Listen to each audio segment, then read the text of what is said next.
Okay, so we come to the final session and the last session of Deftronics 2017, but a very, very important session. I mean, you know, we all need to be here to make sure that we are all secure as individual, as a nation as well. So the panel session is on both inland security, that's homeland security, as well as cyber security. The speakers, we have a chairperson here who's going to moderate this. You, Ram Mohan, Superintendent, SP, Cyber Crime and CID, Hyderabad. Can you come on stage, please? Commodore Uday Rao, retired Trustee, Institute for Contemporary Studies, Bangalore. Arun Kumar, Executive Director, R&D, ITI. Bhaskar Bhaktavatsalu, MD, India and Asia Checkpoint. And we have Dr. Zaki Qureshi, founder and CEO, E2 Labs, Information Security.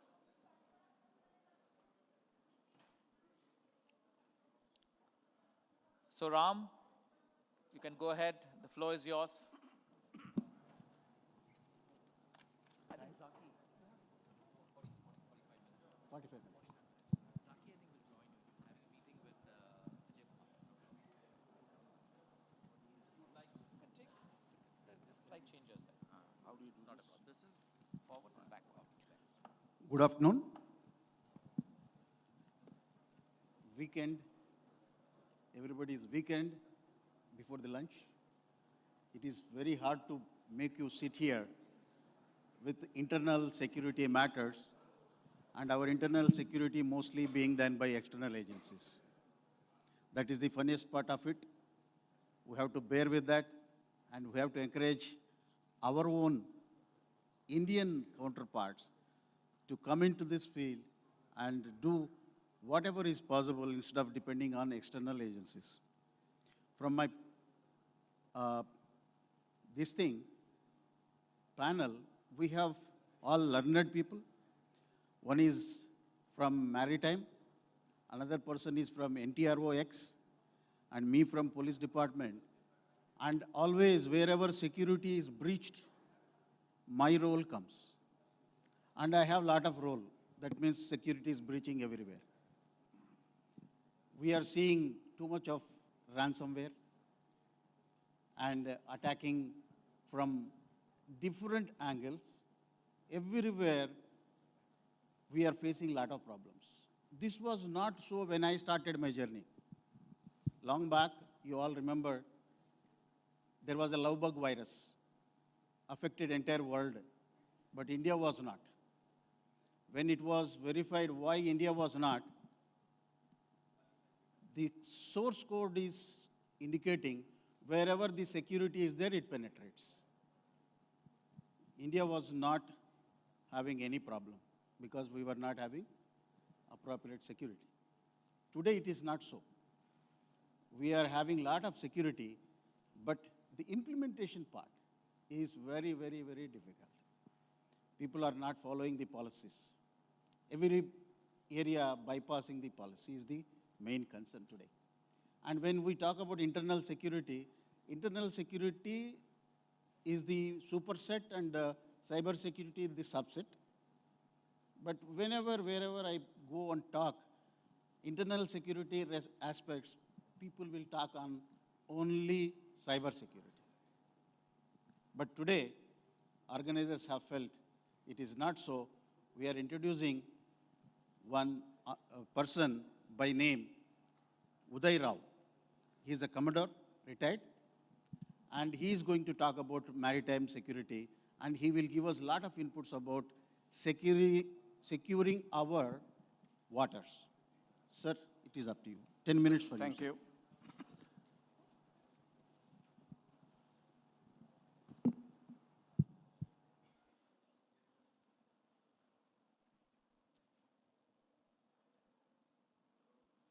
Okay, good afternoon, ladies and gentlemen. As you can see, I'll be speaking on leveraging technology for enhancing coastal security.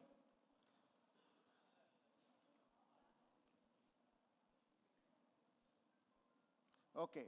Now, coastal security assumed this current importance mostly after 2611, and is a component of maritime security, but also spans internal security, homeland security, etc.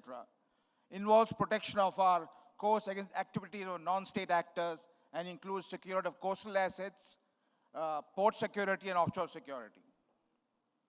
Now, post-2611, we have a three-tier coastal security network. The outer ring is the Navy beyond 200 nautical miles, Coast Guard between 12 and 200, and Marine Police, which is a new organization post-2611, that patrols between 0 and 12 nautical miles. That is the territorial waters, and is virtually the last line of defense against an approaching threat. Now, what is the action taken post-2611? We have a National Committee for Strengthening Maritime and Coastal Security, headed by the Cabinet Secretary, meets once in 6 months. We have created post-coastal police stations. But most important is the Marine Police, which is a new organization. We have acquired interceptor crafts, 206 boats in the first phase, and 225 boats in the next phase. We have coastal surveillance radars, 46 radar stations in phase 1 and 30 in phase 2, automatic identification systems, 74 mainland and 13 island territories. We also have a vessel traffic management system, long-range information and tracking, compulsory registration of fishing vessels, issue of biometric cards to fishermen. Ladies and gentlemen, all this is technology intensive, and that is where you come in. And I will explain as we go on. Now look at these 12-ton and 5-ton boats. These were acquired from Greece. Kits were acquired. Now the radars are Northrop, the GPS is Garmin, engines are something else, life rafts are Greece. I think we have the capability to produce such boats in India. The smaller ones are 5-ton and the larger ones 12-ton. Now, what happens is the MOD, Navy, and Coast Guard are familiar with defense and marine technology. But for state police, which looks after the coastal security police, and to some extent MHA, water is a new medium, and coastal security is a new discipline. The police have not been dealing with water security. Now, we have 9 coastal states and 4 union territories, all have their own marine police with different standards. So there's a general reluctance to policing for various reasons: lack of an attitude, boring, non-glamorous, etc. Some consider it a punishment posting. These crafts can operate out to 12 nautical miles, which is their mandate, only in Sea State 3, which means up to about 5 feet high waves. So they're not really seaworthy, let me tell you. Okay, and they're not able to operate during monsoons. We have gone in for these boats, but we'll have to modify as we go along. So sooner or later, the police of 9 states and 4 territories, union territories, will have to move to larger and heavier craft, which is where you come in, you have opportunities in the industry. Some equipment crafts are already out of commercial production. This is a very important issue. And the Marine Police is the pillar of coastal security. We are always considering Navy and Coast Guard, but only the Marine Police will save the next 2611. Technology drives coastal security, and coastal security drives technology. It's an iterative process. While technology is a force multiplier, but technology itself can be a challenge, which is what is happening on the ground. Are we getting the best of technology acquired at considerable cost? I don't think so. Now, equipment needs to be economical for subsidizing, say, to the fishermen, whatever they carry, identification systems. There will be hardy and user-proof, marinized versions. Should be maintenance-friendly. It's not just the induction equipment, but it is the continued operation, exploitation of boats and equipment. That is the key. So I talk as a user, not as a technical person. Now, while Marine and Coastal Security Organization at Delhi is top-heavy, it runs out of steam at the states, districts, and field level, which is really the cutting edge. States believe it's center's responsibility. Now, the state government, police, fisher, and port staff, they lack domain knowledge, and we should be able to educate them. And we require we require a bottom-up approach, not a top-down approach. Takeoff level of person is very poor, person unable to absorb technology, shortage of personnel, they don't have dedicated cadre or a training institute, inadequate exploitation of and maintenance of boats, gaps, and there are avoidable damages too. Now, Goa Shipyard or Garden Reach, which supplies 12-ton boats and 5-ton boats, and the AMC providers are all vendors. They sell, and after that, they disappear. And this is not to badmouth anybody, but that is what we see on the ground. Now, most marine police stations are remote areas where workshop facility may not exist. Logistics and administrative support is poor. Okay. And where local marine engineering facility exists, our procedures, financial and administrative, are so difficult to offload. So AMC contracts were made many years ago, that means sometime in 2008, between MHA and private companies. The police was left out, and therefore marine police are unable to leverage this, the providers, and the agreement needs to be redrafted. Similarly, consumer spares, very tardy process. So responsibility for spares and consumer, I feel, needs to be put on the AMC provider. Okay, and to avoid boats being non-off long periods, some of the, for want of spares, sorry. Some of the boat equipment already, I said, out of commercial production. So the lack of budget, lack of engineers assigned, etc. So we do in the Navy and Coast Guard do impart training, but they don't have a sea cadre, as said, and there are frequent transfers. The National Marine Police Training Institute, which is to be set up in Gujarat, is nowhere in sight. And similarly, state marine police trainings for each state and territory is not to be seen. The Navy and Coast Guard can work wonderfully because they have marine engineering branches, electrical branches, user and maintenance concept, dockyards. But the marine police is a nascent stage and needs hand-holding by the industry, by people like you. Similarly, we have International Ship and Port Security Code. Ports provide the interface for the ships, cargo, and crew of ships arriving. But despite claims, we are not ISPS compliant. Ports like Mumbai leak like a sieve. And even today, after 9 years after 2611, waterfront security continues to be a weak spot. This is where, again, you come in. And you have to offer your solutions, technical or otherwise. And there's an acute lack of oversight in minor ports. We have about 200 of them. And regular IB reports have been coming saying that it is weak. Container Security Initiative. You can see the ship carrying containers, 20 foot and 40 foot. Now, the largest ships today carry 18,000 containers, phenomenal numbers. They are like Trojan horses sometimes. Positive adequate X-ray machines, 100% screening is not possible because it will hold up the entire commerce and trade. Once inside the cargo hold, the container is inaccessible. And there have been instances where they have been used by terrorists. While human is the key, we are looking to people like you to provide technology breakthrough to find out what is there. I'm sure that can be done. We have 3 lakh registered fishing vessels, large number of them unregistered. While radar and signal intelligence may indicate a contact of interest, identification remains a problem. See what happened in 2611. There were several boats off the coast, but we did not know where this terrorist embarked. Signal intelligence was available, but which among these 1,000 boats is the terrorist embarked? We don't know. Again, here we call for a technology breakthrough from the industry. Another major issue, stakeholders. There is no maritime governance. You see, look at the stakeholders. There's so many. I don't want to, it can be 30 or 40 depending on how you count them. Now, they all were created before maritime security gained current importance. They're optimized for land-centric solutions, not waterfront or marine solutions. No single government agency today has an overarching responsibility. Okay, the compartmentalization, lack of coordination, turf war, these are normal ills. Our federal structure, 9 states, 4 union territories. And there's no point if one state is strong in coastal security, other guy is weak. Now that is a weak link, that is where penetration will take place. So the full chain of coastal security must be watertight. Okay, Apex leadership. Maritime experts have been highlighting the need for a maritime advisor and a maritime advisory board. BJP government, after taking over, said we will create a national maritime authority. 3 years later, nothing has happened. So what are the recommendations for you to finally end? Marine police and coastal agencies require all the help they can get from the government industry. Why should GPS come from somewhere else? Why should life rafts come from somewhere else?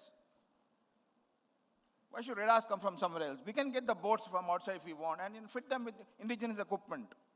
ISA and others, agencies like you, have to have a more, you are dealing with the Navy and Coast Guard, fine. What about the state marine police? I think we need a separate session, as I was mentioning to the organizers, on maritime security, on coastal security. The Home Minister had said last year that an all-India marine police cadre could be an option. That's an option, but you'll create another additional layer. Maybe we should put all the coastal police under the Coast Guard, who are better equipped to do this. Okay, then we require to set up this National Maritime Police Training Institute early at Gujarat. Similarly, state training centers. Greater private sector participation. In fact, I find that the industry is not at all focusing on coastal security. They may be with the Coast Guard Navy, but not with the Marine Police. So the Coast Guard is currently in the MOD and has linkage with MHA. But is the Coast Guard an armed force? Is it a paramilitary force? Or is it a central armed police force? So the delineation of duties also between Navy and the Coast Guard is totally confused. So the Coast Guard should be shifted under the MHA and made exclusively responsible for coastal security, leaving the Navy free to do its core functions. Okay, technical officers are required from the Navy and the Coast Guard to point to state marine police, so they can interact with the shipyard, with the suppliers or OEMs, etc. We require a heavier craft, especially during bad weather, inclement weather, monsoon. These 12-ton boats, 5-ton boats are not going to work in bad sea state. That's where you come in. Maybe you can build for larger boats, and maybe you can supply equipment. They will also require software solutions in terms of electronic charts, how to plan a search against an approaching threat. So the software part of it is very, very important, and a lot of avenues exist for you to come in. Finally, we must have the National Maritime Authority as early as possible. Hopefully, will be a coordinating authority and look after internal security, homeland security, coast security in the right perspective. And finally, of course, we require a maritime counterterrorism strategy. Thank you, ladies and gentlemen. I have finished. Thank you, sir. You are very much on time. You are very much on time. Within 10 minutes, you have completed. It is true, after 26/11, we started from police department thinking about marine policing. It is very young branch of policing in India. That's why still we require to develop it in a proper and systematic way. As you suggested, your suggestions will be properly taken, and we will communicate it to my own boss, and we will have our own training centers.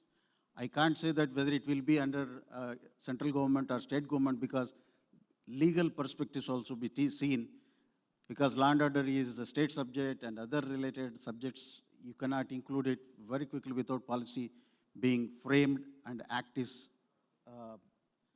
properly placed in parliament.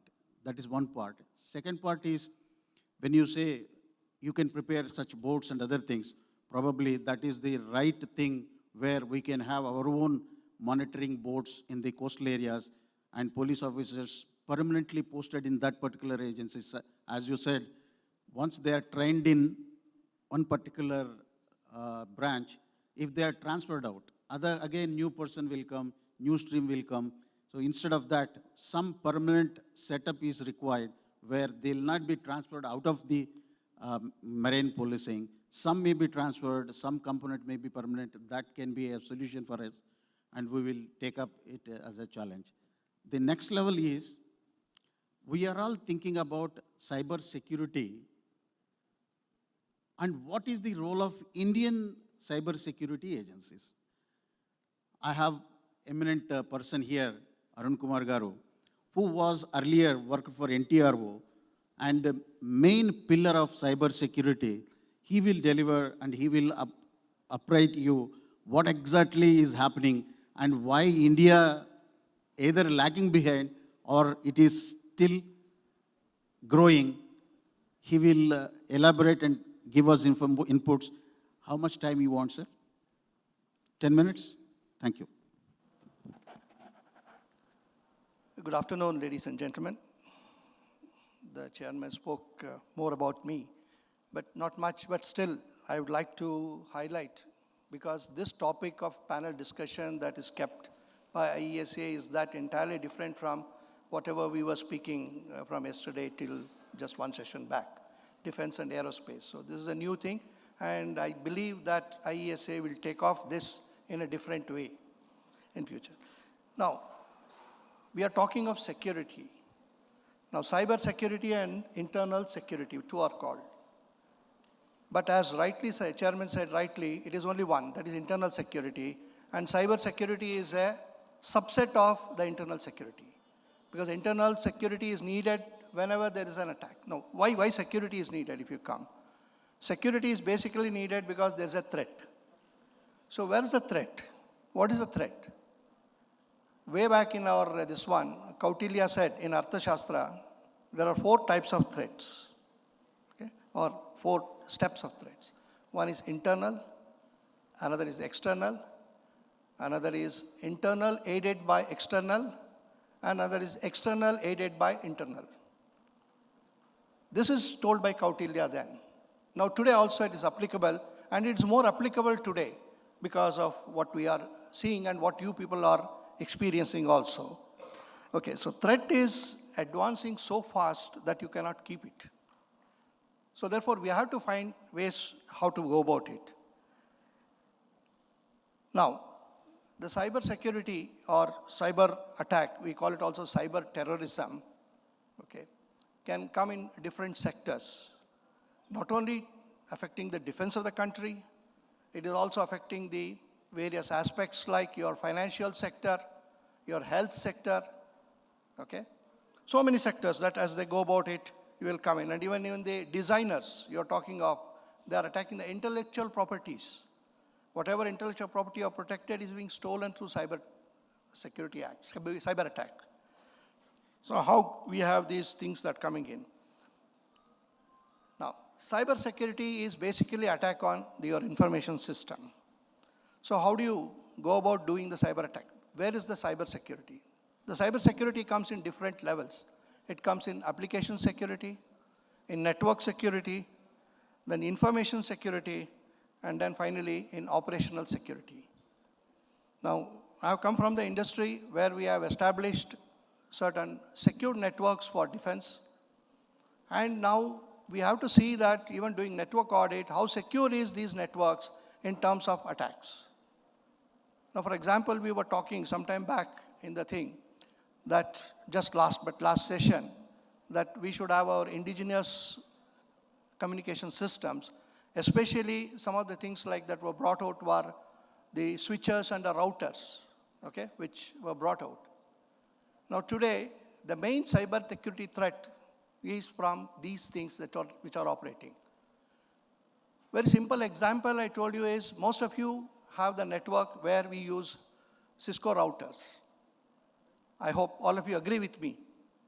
Right. Now the Cisco routers have an inbuilt encryption algorithm, okay? And that algorithm is supposed to be the most secure that is developed in America, that's called RSA, for authentication. And today, any RFI or any tender that is released by the defense calls for that it should use the RSA algorithm, or the routers you buy should have RSA algorithm. But thing is that probably you heard of the Snowden when he revealed that what America is doing, okay?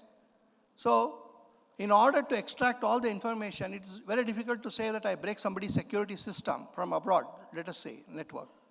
But then they build trapdoors so that create vulnerability in the network, and you exploit the vulnerability to take the data out. So what that was done when Snowden revealed was that the RSA has built a trapdoor, and that was used in these things, and so that Americans could extract the data out from all the networks throughout the world. But later when it was revealed now, RSA said that no, we are not asking you to put our own algorithm, you can put your own algorithm, crypto algorithm into it. But till then, so much data is stolen. So therefore, it is not that when we talk of security, we should also look into what we are using, and there the most importance comes in, why don't we build our own systems and our own products which can give you more security than when compared to say, I bring the things from outside. Okay, next. Today we are talking of digital India and cashless transaction. Now the security comes in where you don't know. The common man today is not aware of what type of security is needed for him to do these cashless transactions, and this in the form of digital, this one. Today you have the credit cards, and he thinks that by using the cashless transaction of a credit card, he need not pay the cash. Let me see after 1 month, then I will borrow from somebody. Then he goes to a shop. Now today probably you must be listening that when you have to enter the PIN, that fellow will take the card inside and ask you, PIN batao. and these people will tell the PIN, and he will enter the PIN, take out and give him the card. He does not know what is the security that he should not reveal. What is the PIN? Okay?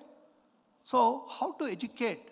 So this comes in human intelligence. How to educate the person who is talking of, and how to build a security into these transactions. I'm talking at a very basic level that comes in.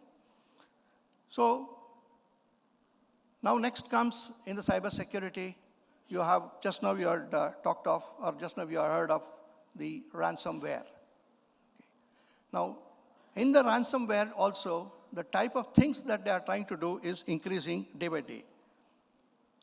You heard of the bitcoins, whatever that came in, where somebody attacks you, and whatever data that is there in your system is completely encrypted and he keeps. He doesn't steal the data. He doesn't want the data.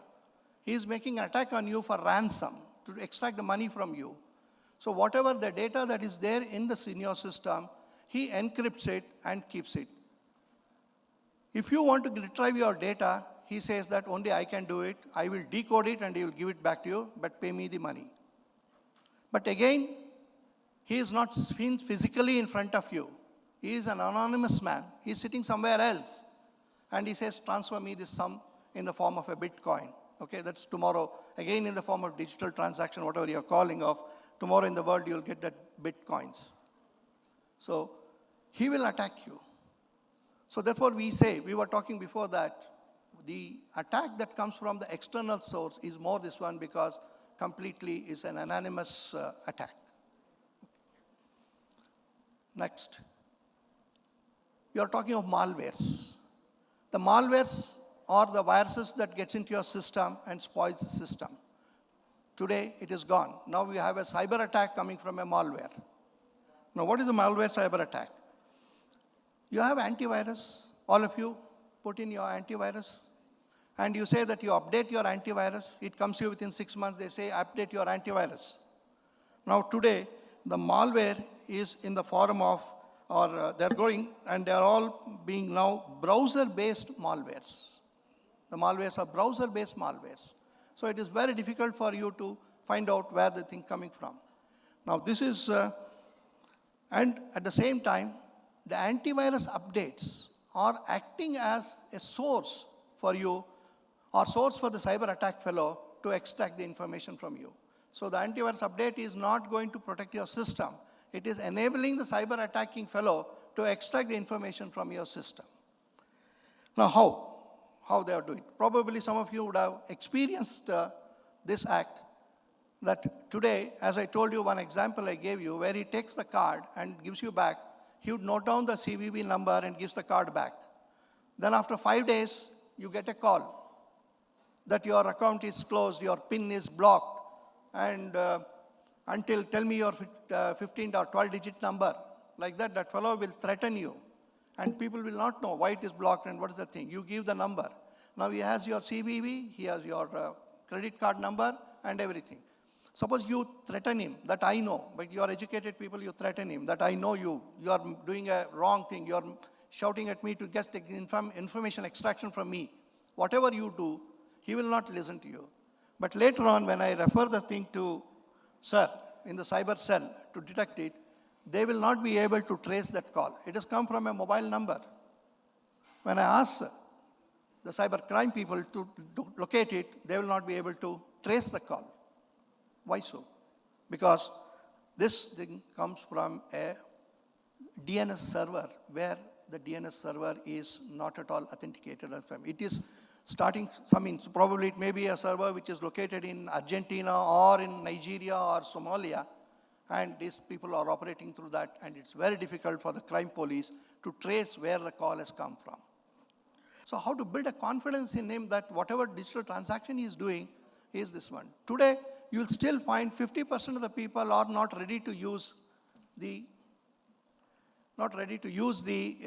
your credit cards and other things coming in. So therefore, what I would like to come to say is, what is needed is a continuous monitoring and a real-time this thing in the field of developments, okay? So IT developers to incorporate cybersecurity measures in their design itself.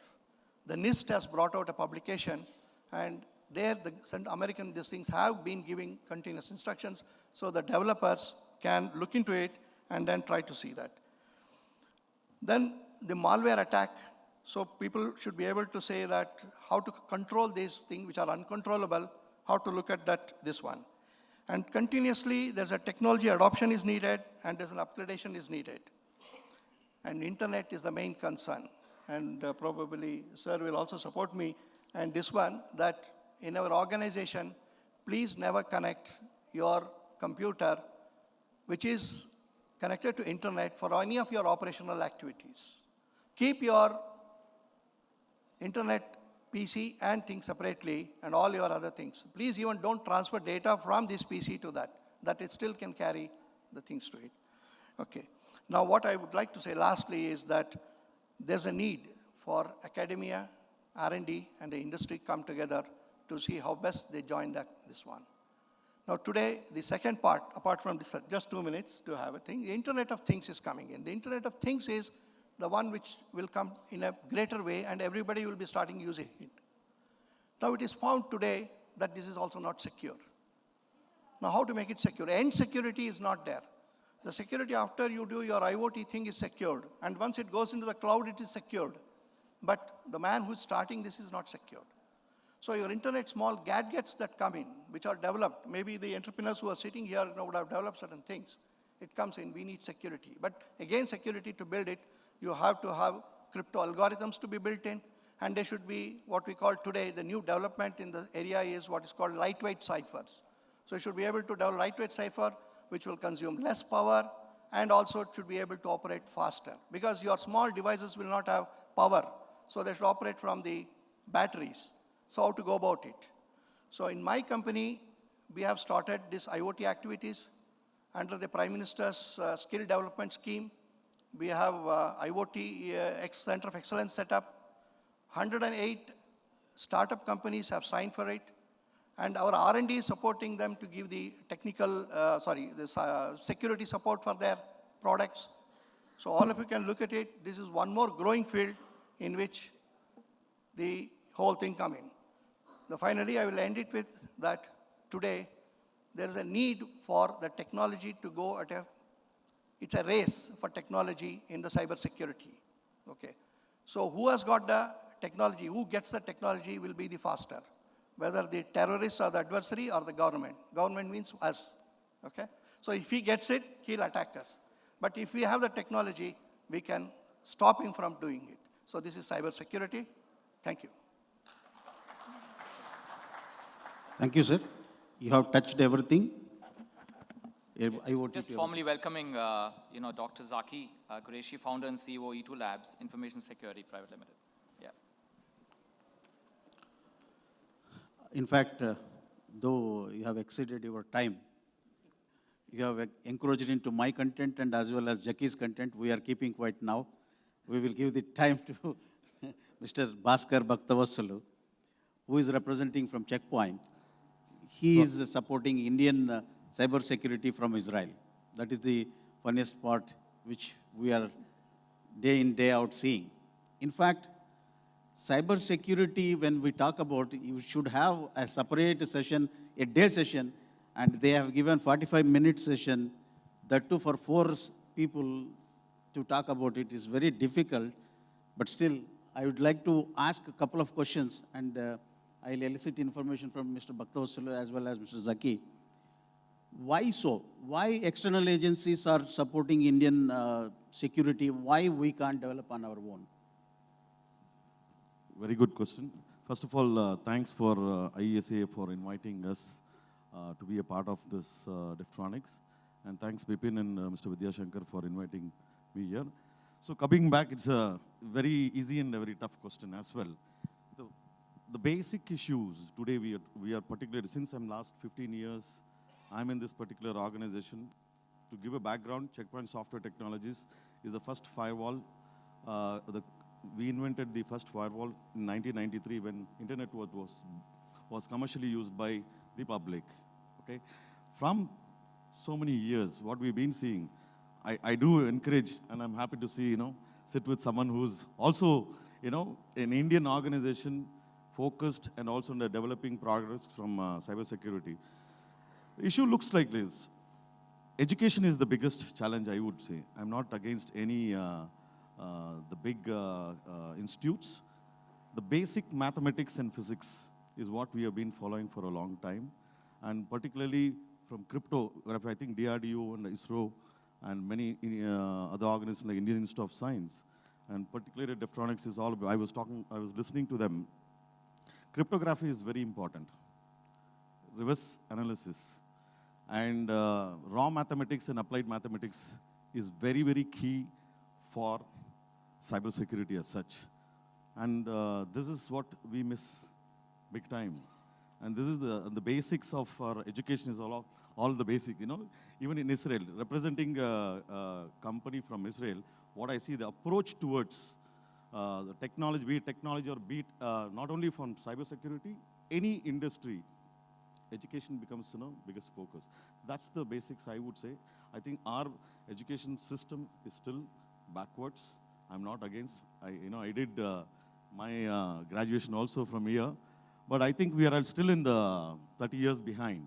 That's what is my answer, sir. Mr. Zaki, if you want to throw some light why Indian security agencies are not able to support Indian territory and why we are depending on external agencies. No, I don't agree to this point. I mean, completely. We started a company called E2 Labs in Hyderabad. And fortunately, unfortunately, I can say I'm sorry that I'm for the delay, but I was just in the other hall. We were launching our US certification program called Mile 2, and there was a subject about capacity building, education, and things like that. So there is a need of information security professionals in the country. The demand says in the 2020, by 2020, we require 2 million cybersecurity professionals. Because the kind of initiative the Prime Minister have taken right now for digitizing the entire country, it's a humongous effort. And so we are a nation right now which is the fastest growing. People say we are the 3rd fastest growing, but as per the reports, we are the 7th fastest growing, and it takes still a long time to reach the 3rd number slot. So we have one of the best minds in the world, but it's so unfortunate that we don't focus on cybersecurity at large. Because if we talk about cybersecurity, we are always dependent on third-party products. So far, we haven't come across, or I am sure that most of you all haven't come across a product which is made in India, you know, and though we are supporting the largest companies of the world, heading Microsoft, Google, and Adobe, and the likes of Uber, and you talk about the top organizations, most of the Indian CEOs are heading these organizations. But it's very, very unfortunate that the government now, it's high time that the government now should have a budget dedicated to cybersecurity. Because I was reading certain reports, countries like Saudi Arabia, you know, they have a huge budget for cybersecurity. Countries like Korea, now you talk about North Korea today, they are totally cut off from the international community. There's so many restrictions on them. But I've heard and we have come across that they have one of the best cyber armies. They do everything online and they're letting the country run right now. So I feel our Indian intelligence agencies are nothing less. We are camouflaged, we are not that open, but I'm sure because I know Ramon Garu very well. I mean, he's been doing a fabulous job supporting. There's a rift right now between Telangana and Andhra Pradesh, so he's managing both the states. He's lucky to do that. But the big question now, it's high time, and it's very serious. So we have to take cybersecurity very seriously, and we need to impart education at a college, school, and a university level. That's precisely very, very important. But we talk about it, we talk about products, we talk about exhibitions, we come and listen, but the output is again back to zero. So I wish this initiative of Deftronics should emphasize more, as our colleague said that, and sir said that it should be not a 45-minute panel, it should be at least a day panel. I totally agree to it. And it should be more on disruption, you know, more on disruptive initiations. What is happening currently, we should talk about how do we take the startup security companies to the next level. How do we support it? So we feel there are no budgets specifically for research and development. Though we have young minds which want to flourish, which want to come out of a cutting edge product and solutions, but whenever we talk to them, we see, okay, you developed it, let us see, does it work out or no, but we never come out of the box and say, no, I think we should encourage him. There are certain R&D budgets in US worth millions and billions of dollars. If the project doesn't take off also, it doesn't matter at all. So, but in that stage, we are not there. So I wish the government, especially the state and the central government, to emphasize and allocate a budget, and then the game starts. Until unless you don't have the economy in place, the money in place, nothing can work. That's what my response. Thank you, Mr. Zaki. You're patriotic, I know. But things are something else. Everybody accept it. And why I am saying so is, I'm from police department. I get day in, day out all the complaints only. Pessimistically, my mind goes on. Everywhere, you name credit card, debit card, ATM card, online banking transactions, emails, social media, everything is hacked. Everything is hacked, and people are taking money out of it, or personal accusations against somebody. These are all the cases regularly we do come across. And we have started getting cases of online attack through ransomwares. When all these things are happening, where is the security? That point, why people are not concentrating on security? Why people are not participating in securing their own gadgets? Why they are dependent on either external agencies or government agencies or anybody? Why they are not doing it on their own? If you are having cash, if you are having jewelry, you are putting it in some lockers. You are using your brain for some security. If you are having mobile phone, the same thing we are not doing. If you are having computer, same thing we are not doing. If you are having emails, same thing you are not doing. So my say is, public should take major leap into their own security first. If it is breached, anyway we are there. We have all successful stories. Many stories from Telangana and Andhra Pradesh. We got successful stories, and we got great convictions also. Other areas of the country, we are not finding so many convictions in the court of law. Whereas we have empowered even the police department as well as the judiciary also to appreciate the evidence and the charge sheet which we put it in the court. That part is missing somewhere. As we are taking it as a pride to represent police department and share the knowledge, but this platform, because very less in time, I'm not able to really tell you the exact things where we need to really take some self-security first. There are 2 minutes. If somebody is ready to ask questions, because I'm from police department, I have to maintain time. I'm seeing the time. He's asking me to exceed, but I don't know whether you will permit that to be before lunch. I think we need to give it to the audience and the organizers to decide that part. Yeah.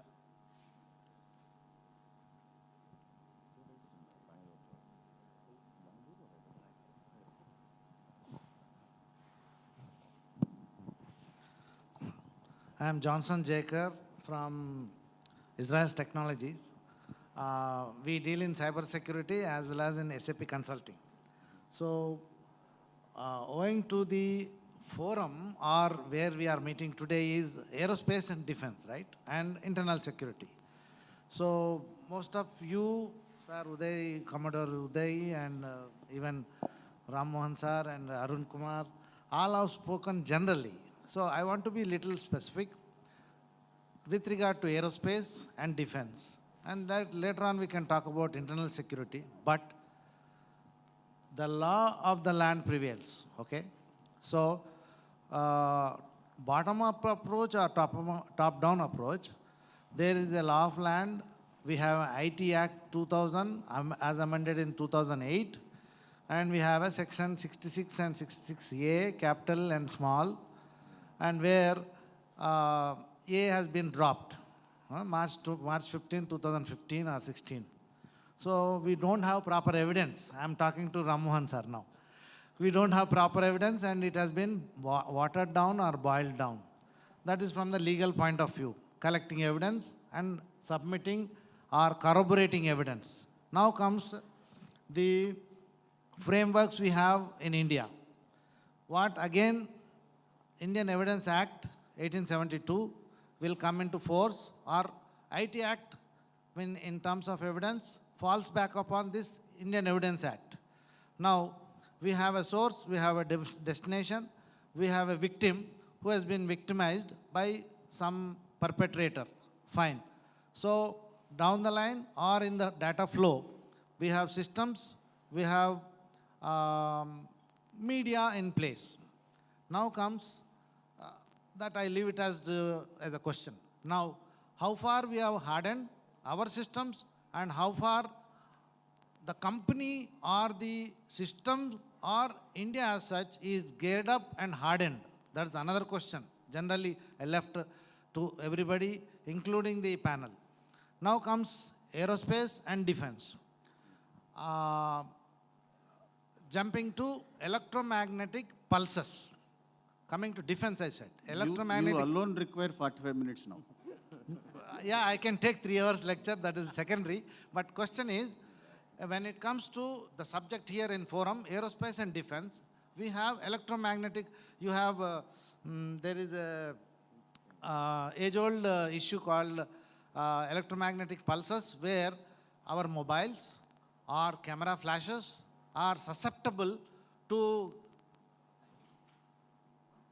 bridge the gap of a 440 kV line to a standing individual who is just flashing his camera. And there is a victim, not one, there are several incidents.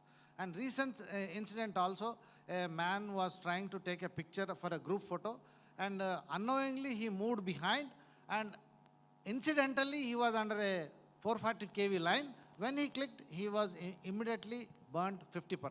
This is already in the news.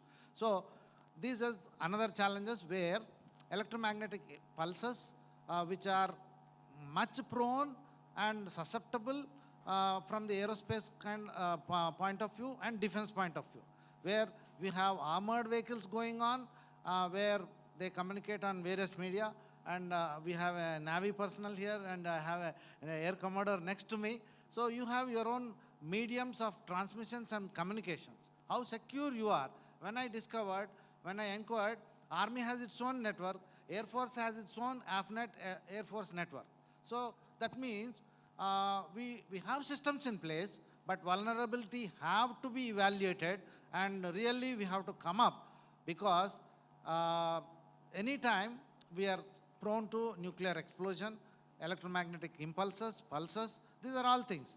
I don't see any paper coming out for the last 3 years. I don't see any rationalized outlook from so-called knowledge areas, considering Akamai report, which gives, I'm coming down, sir, 30 seconds. So, neither I understand aerospace defense mechanisms. let me finish up, sir. Or So your we have question. the reports, let me finish up. We have the reports which are giving So you are vulnerabilities. taking so much of time. Over. It is not fair I on said your 30 part. seconds. I When said- we ourselves cut down our time to adjust your I'm- time, you- and are you you are giving taking 10 so more much seconds? of time of the entire audience. Are you It giving is me very unfair. 10 more seconds? So we have reports which are giving us data where 100-fold attacks have come, 10-fold. So I urge all the forum people to work on these reports and their outcomes so that our country is secure. Thank you. If anybody understands, good. If anybody doesn't understand, that is very good. Please. Some final comments from you, sir. Just one final comment from you. Okay, great. Okay. So thank you so much, SP sir. I think it did a wonderful job. I'm very happy that even at the closing, it's like, overflowing from the audience, which is great. I think it's a great job done. So, sir, we'd just like you to hand over the mementos to the panelists.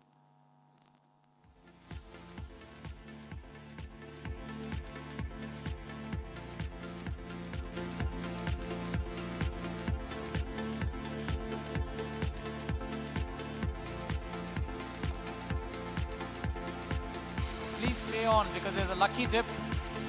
There are a couple of mobiles to be given and Kindles to be given. You may be the winner.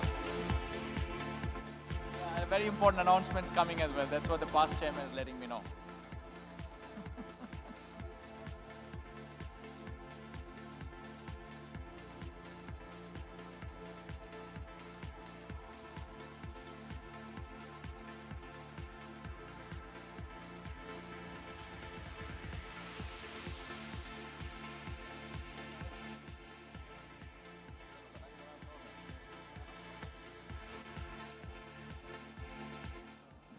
So request the Vice Chairman, Anil, to hand over a memento to SP, sir.